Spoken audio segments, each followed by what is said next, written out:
these sentences, exercise 55F, we will spot pieces of indirect statement and translate them according to the tense of the infinitive.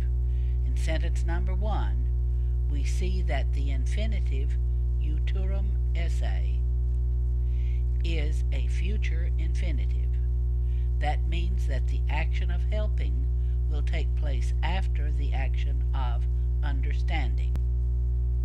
So we translate our sentence: Caesar wanted another consulship, but he understood that Pompey would not help him. Future infinitive, would not help him after he understood. Sentence number 2, we see that our infinitive is a present infinitive. The action of favoring will take place at the same time as the action of knowing. Knowing is imperfect tense. Caesar knew that the Senate favored Pompey more than himself. The action of favoring takes place at the same time as the action of knowing. Both actions are in the past.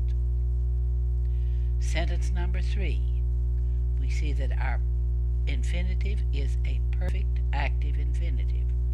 Whatever the action is takes place after the time of saying. The verb dicit is present tense because Eutropius's words are still telling us this. This action of being occurs after the action of saying. Expresses before the action of saying. Eutropius says that the armies near Pharsalus were very great. Sentence number 4, we see that the action of putting to flight and ransacking are perfect tense, perfect infinitives, and they take place before the action of hearing.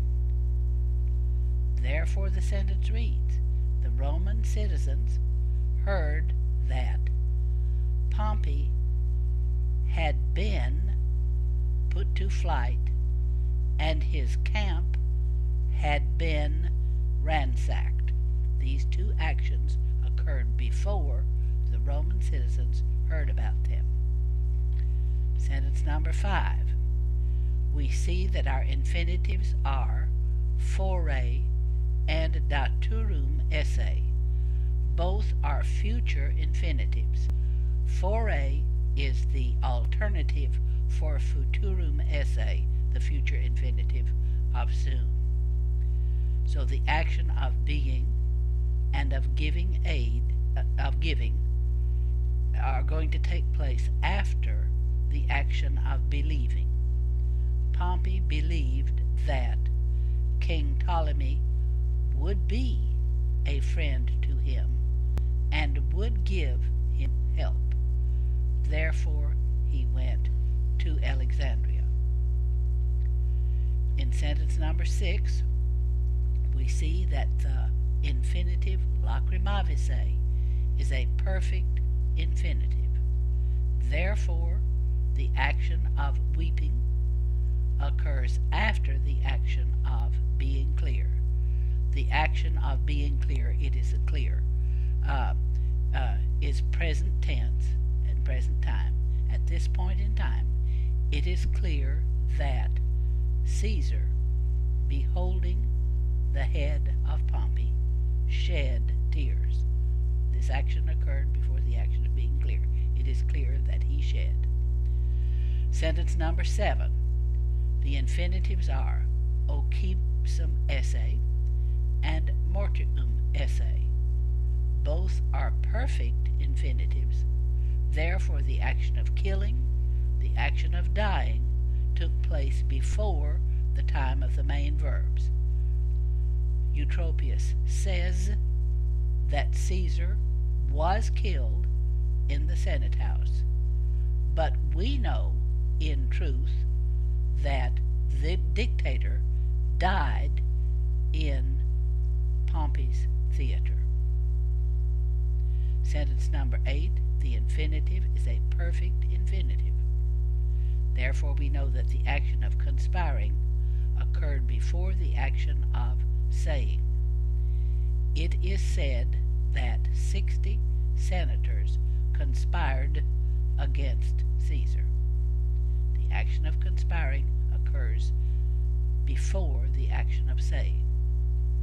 In sentence number 9, there are two infinitives, but the one we consider is the infinitive posse, a present infinitive. It says that somebody was able to do or is able to do something. We know that present infinitive tells about action that occurs at the same time as the action of believing. The sentence thus reads, Caesar, having died, Antony did not believe that the young man Octavius was able to rule. Did not believe that he was able to rule. Sentence number 10. The infinitive is aduptatum esse.